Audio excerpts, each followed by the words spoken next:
Her I card don't even know how declined to again, thank you. this time in the hospital Just lobby. get better. Daniel's Just get radio better. crackled and his face went ash still. Jackson, it's your mom, room 7B Oh, now. yeah. Brooke looked down Just at the get prescription better. label in her shaking hand and realized the patient's Just name get was better. hers. If you've ever loved someone the world didn't understand, like, subscribe, and stay, you're gonna feel this one. Comment love wins if you're staying, because this couple is about to be tested. Brooke Holstead had promised herself she wouldn't cry in public again. Not in a pharmacy. Not under lights that made everyone look tired and guilty. Not in front of a line of strangers clutching cough syrup and baby formula and their own private emergencies. She'd been doing so well all day, breathing through the ache in her chest like it was something she could negotiate with, keeping her shoulders back, smiling when she had to. Even when the wind outside slapped rain against her cheeks like a reminder, she'd kept it together. But the second the card reader chirped and flashed declined, something inside her snapped soft and quiet. Sometimes it's the chip, the cashier said, not unkind, just efficient. You can try again. Brooke's fingers trembled as she pushed the card in a second time. Her nails were neat, pale pink, one of the last things she still controlled. A thick sleeve of cream knit hugged her wrist.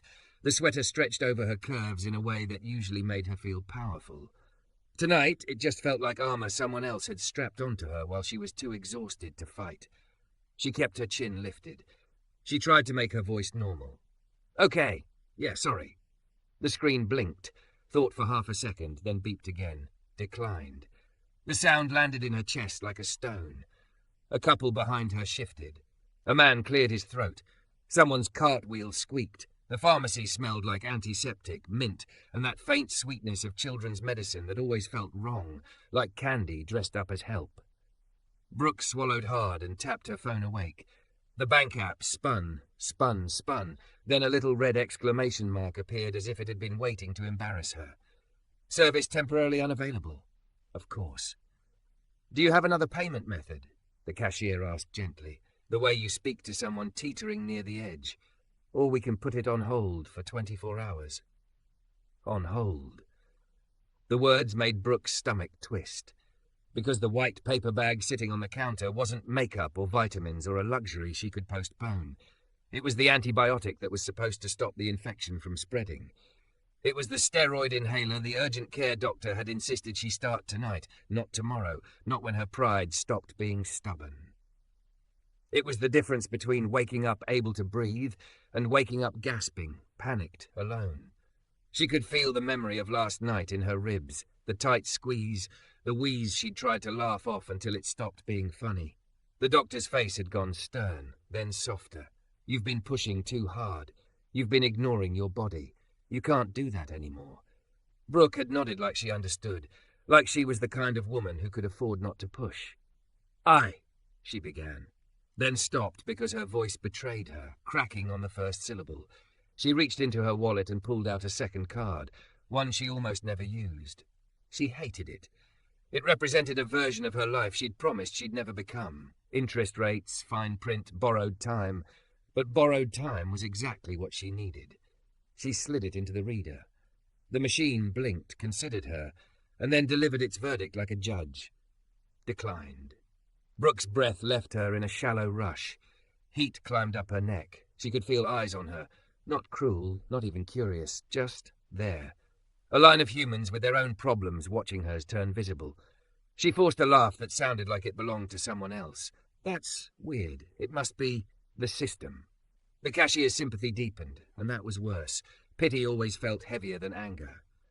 We can hold the prescription, she repeated, softer now.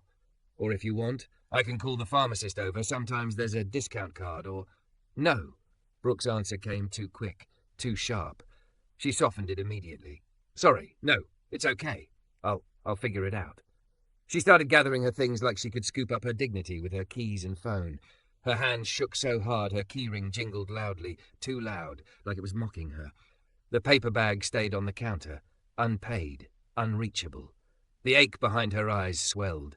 She stared at the bag, blinking hard, and a single humiliating thought rose in her throat.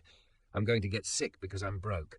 Behind her, a voice spoke, low, calm, steady enough that it didn't add pressure to the room. Put it back. Brooke froze. The cashier looked up. "I'm sorry?" "Put it back on the screen," the voice repeated. "I'll cover it." Brooke turned before she could stop herself. The man behind her was tall, black, broad-shouldered, dressed in a plain dark jacket, damp with rain. His hair was close-cropped, beard neat, not flashy, not trying to be noticed. He held his wallet in one hand and kept the other loose at his side, palms visible, like he wasn't interested in taking up more space than he needed. His eyes met hers, warm brown, serious, not staring at her body, not scanning her the way men did when they thought a curvy woman existed for their entertainment. Just seeing her. Like he could tell she was one bad breath away from collapsing. "No," Brooke said automatically. The word came out sharp with pride. "Absolutely not." "It's not a debate," he said, still gentle. "It's medicine."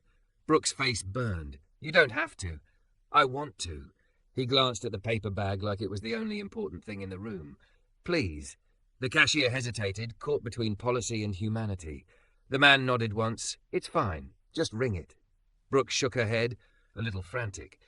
I can't let you do that." "You don't even know me." He gave a small, tired huff like he'd heard that sentence before. "I know what it looks like when someone's trying not to fall apart." Brooke's throat tightened. That was the thing. She'd been trying so hard to keep it contained, trying to be pretty and composed and capable, trying to be the kind of woman who never needed help. But her hands betrayed her, clutching her phone like a lifeline. Her chest felt tight again, that familiar panic creeping up her ribs. The man stepped half a pace to the side, giving her room instead of boxing her in. "Breathe," he said quietly. "Slow." She did, because her body recognized safety even when her pride didn't. In through her nose, out through her mouth. The fluorescent hum softened into the background. The cashier rang it up. The total popped up on the screen, a number that shouldn't have been life or death and somehow was. The man tapped his card once. The reader beeped, approved. That word hit Brooke harder than the declines. The cashier slid the bag across. "All set," she said, as if this was normal, as if strangers did this every day. Brooke stared at the bag, then at the man. "I'll pay you back," she blurted. "I swear. My account is... There's a freeze, and I..." He lifted a hand, stopping her without shutting her down. "Don't turn this into a transaction." Brooke's eyes stung.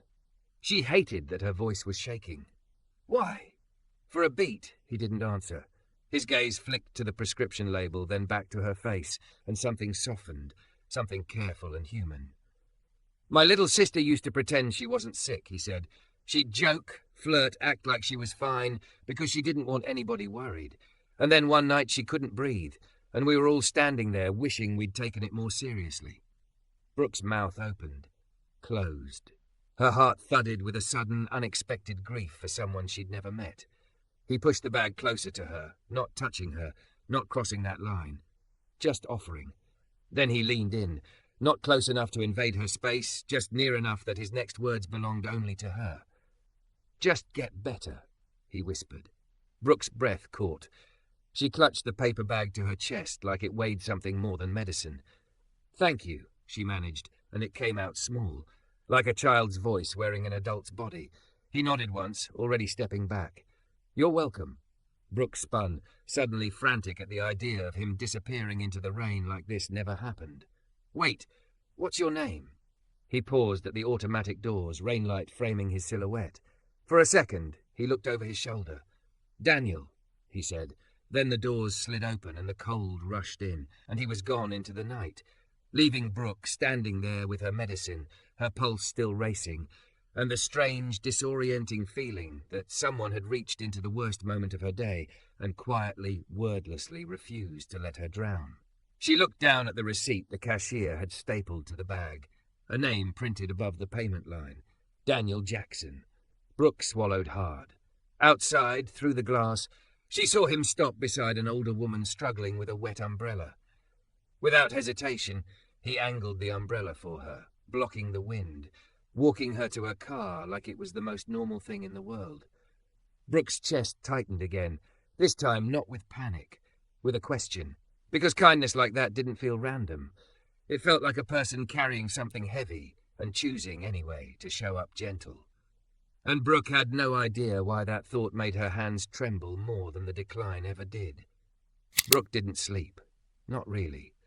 She took the first pill the moment she got home, hands still shaking as she peeled the foil back and swallowed with tap water that tasted like old pipes.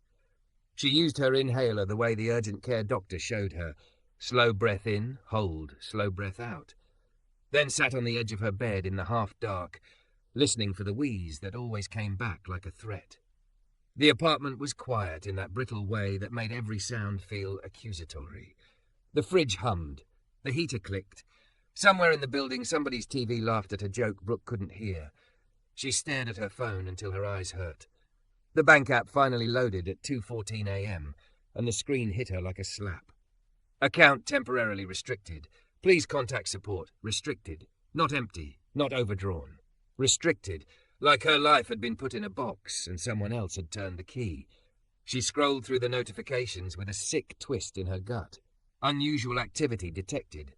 Multiple login attempts. Card disabled for your protection. For your protection. Brooke let out a sound that wasn't quite a laugh and wasn't quite a sob. Protection felt a lot like punishment when you were the one standing at the counter watching your medicine slide away from you. She thought of the pharmacy again. The beep, the red letters, the line behind her, the heat on her face, the paper bag sitting there like a door she couldn't open. Then she thought of Daniel, the way he didn't crowd her, the way his voice didn't make it worse, the way he'd said it like it was the only thing that mattered in the world. Just get better. She rolled onto her side and pressed her fist to her mouth, trying to keep the sound in. The tears came anyway, quiet, stubborn, humiliating. They soaked the pillowcase and made her chest ache in a different way than sickness. By morning, her eyes were swollen and her head felt stuffed with cotton. She called the bank and the hold music was bright and cheerful like a cruel joke. When a representative finally answered, Brooke gave her name, confirmed her identity, repeated her mother's maiden name, her first pet, her last address, her whole life parceled into security questions. "We're seeing suspicious access," the woman said. "It looks like someone attempted to link a new device and then made several online purchases." Brooke's stomach dropped. "I didn't do that." "I understand. We'll need to escalate it. The restriction can take 48 to 72 hours, sometimes longer." Brooke stared at the water-stained ceiling. "I need access today." "I'm sorry, ma'am. Sorry didn't buy medicine. Sorry didn't pay rent. Sorry didn't make her lungs behave." She ended the call with a polite thank you she didn't mean, then sat at her small kitchen table with her elbows braced on either side of her head, like she could hold herself together by force. She could still feel the receipt stapled to the pharmacy bag. She'd pulled it out last night, flattened it on the counter like a clue. Daniel Jackson. A name, at least. Proof he wasn't a hallucination her panic had invented.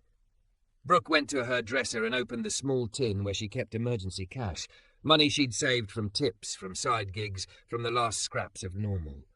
She counted it twice. Not enough to fix her whole life, but enough to cover what he paid. She found an envelope and wrote on the front in neat, careful letters, Daniel Jackson. Then, because her hands wouldn't stop shaking, she wrote the same thing again inside, smaller, like a confession. "Thank you. Please take this. Please." She took a shower and made herself look presentable the way she always did when she felt like collapsing. Mascara. Lip balm.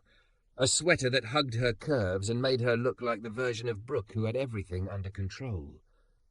She clipped her hair up again, even though she knew it would fall loose the second she got stressed. When she got to the pharmacy, the same cashier was there. The line was shorter. The lights were the same unforgiving brightness. Brooke waited until she was waved forward, then leaned in slightly. "Hi, I was here last night." Recognition flickered across the cashier's face, followed by sympathy. "Oh, yeah, are you feeling okay?" Brooke's throat tightened. "I'm better. I'm starting the meds. But the man behind me, Daniel, I need to return his money." The cashier hesitated, glancing toward the back, as if the answer might be shelving cough drops. "He doesn't work here." "I know. He paid." Brooke held up the envelope like it could prove she wasn't insane. "Does he come in often? Did he leave anything?"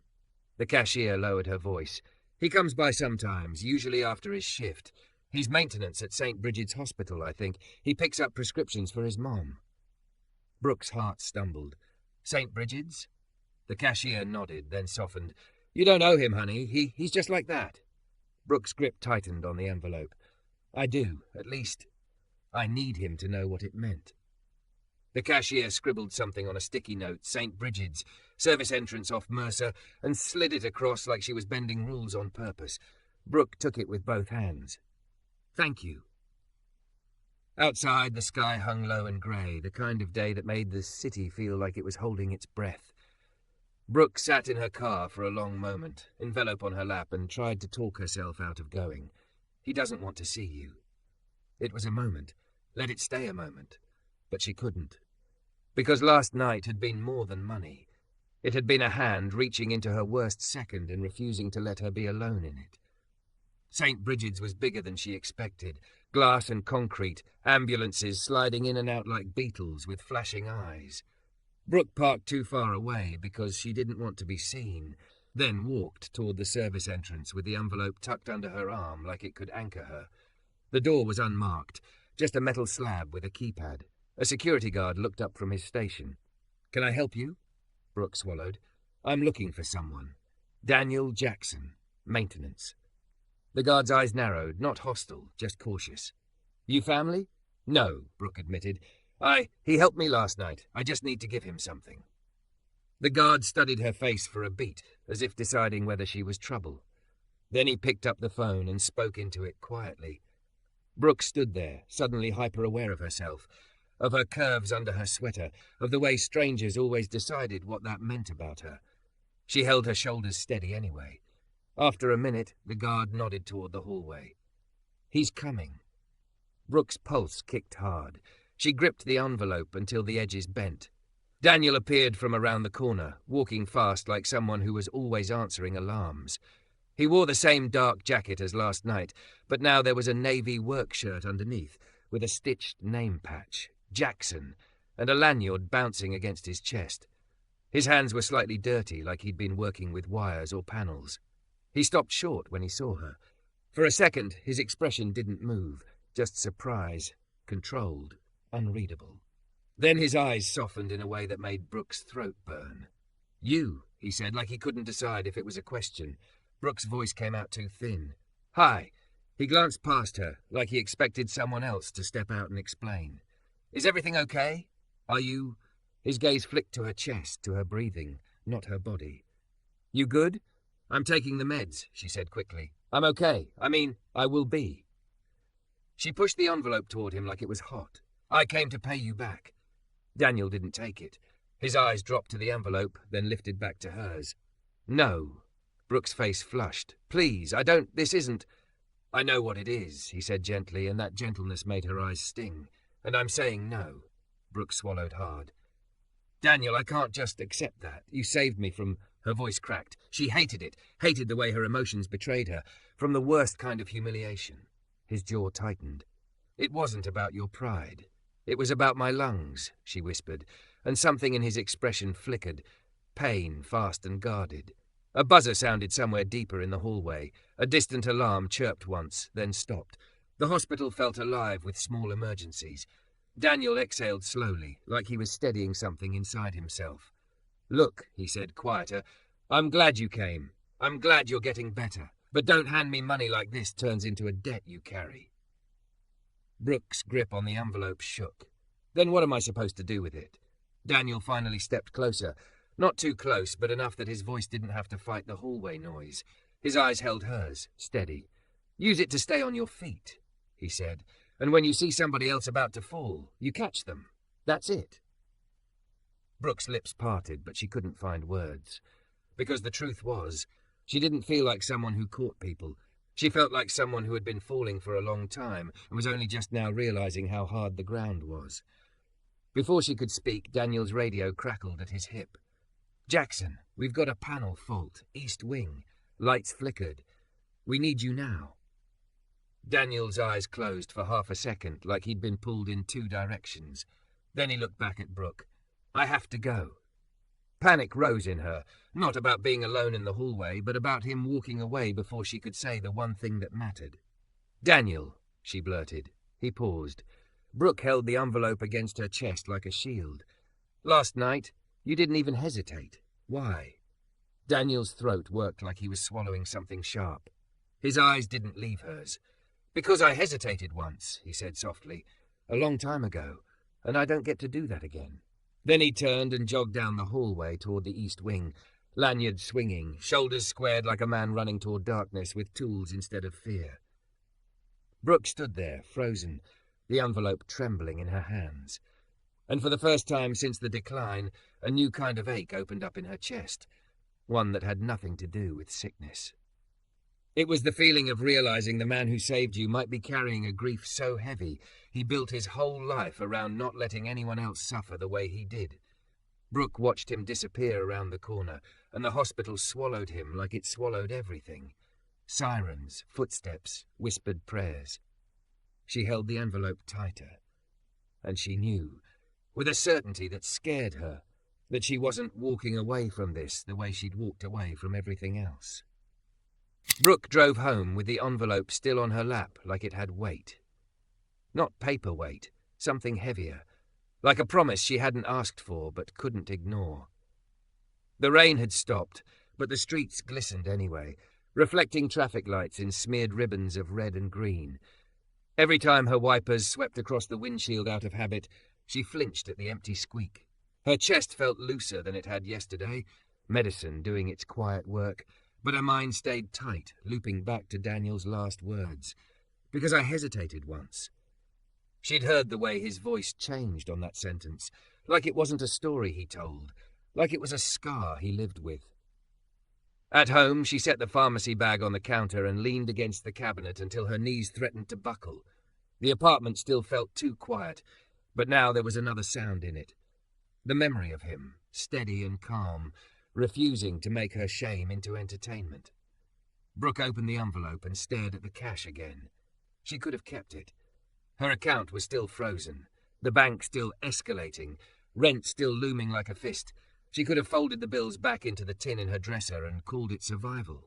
Instead, she grabbed a pen and a blank card from a drawer, a leftover from some optimistic pack she'd bought months ago, when she'd still mailed thank yous like she had time. Her handwriting was careful, almost too neat, like if she kept the letters straight, she could keep her life straight too. Daniel, I tried to pay you back, because I didn't know what else to do with gratitude that big. You said don't turn it into a debt. I'm trying. But I need you to know you didn't just buy medicine. You turned off the noise in my head long enough for me to breathe, Brooke. She stared at her own words until her eyes blurred. Then she folded the cash back into the envelope, slid the card inside and sealed it. Not to give him. To carry until she understood how to do what he'd asked. Catch someone else before they hit the ground. The next morning, Brooke woke to a voicemail from her landlord.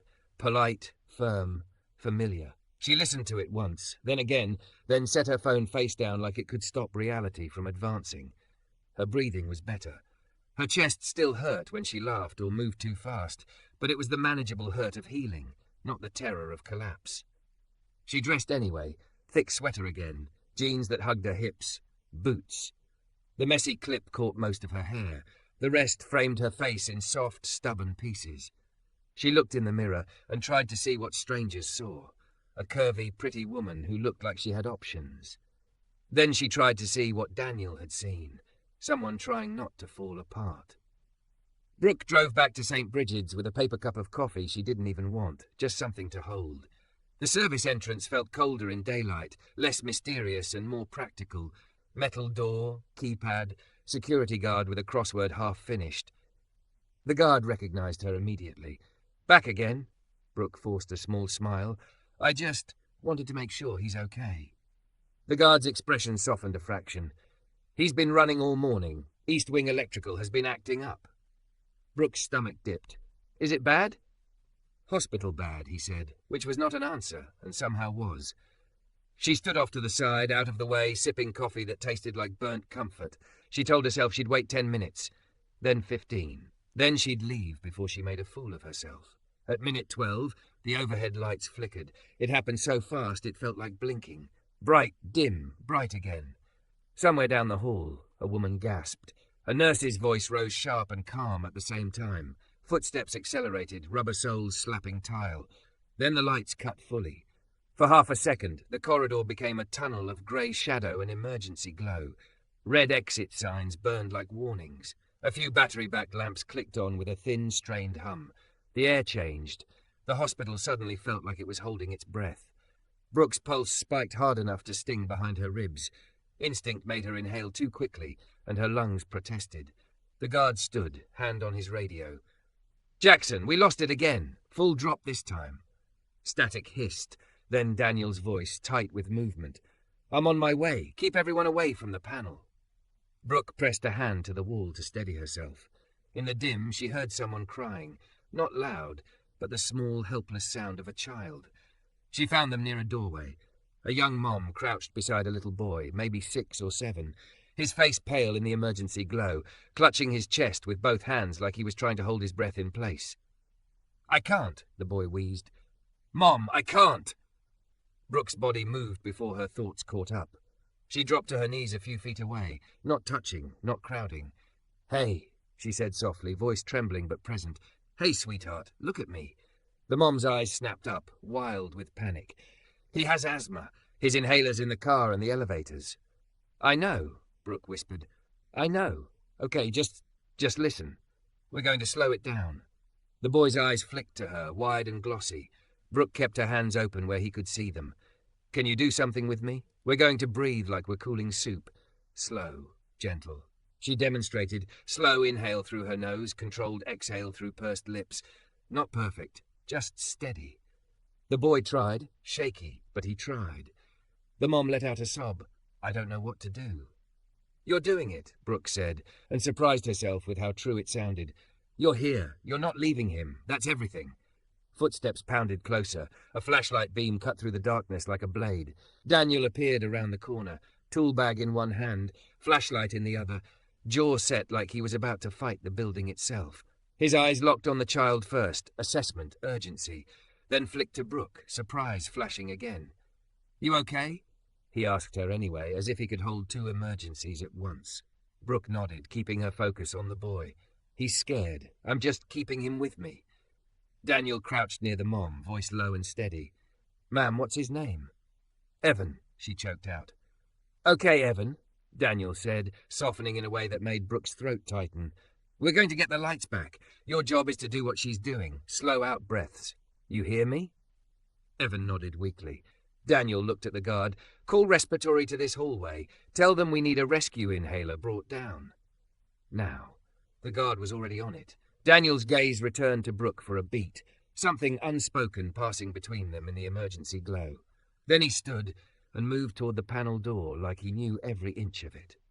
Brooke stayed with Evan, breathing with him until his shoulders lowered a fraction and the panic in his eyes eased into exhaustion. When a nurse arrived with a nebulizer kit and wrapped calm instructions around the chaos, Brooke finally let herself sit back on her heels, lungs burning from her own controlled breaths. The lights snapped back on 2 minutes later. Not gentle. Sudden. Flooding. The hospital exhaled as one. Daniel emerged from the panel room, hair slightly damp, hands smudged darker from work. His shoulders remained tense even after the crisis passed, like his body refused to believe safety could be real. He walked toward Brooke, slower now, as if he was trying not to startle her. "You didn't have to do that," he said, voice quieter. Brooke's laugh was breathy, disbelieving.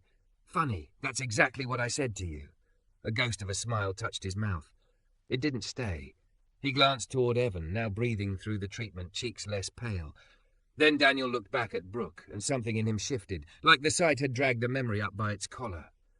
"This is why," he said, more to himself than to her. Brooke stood slowly.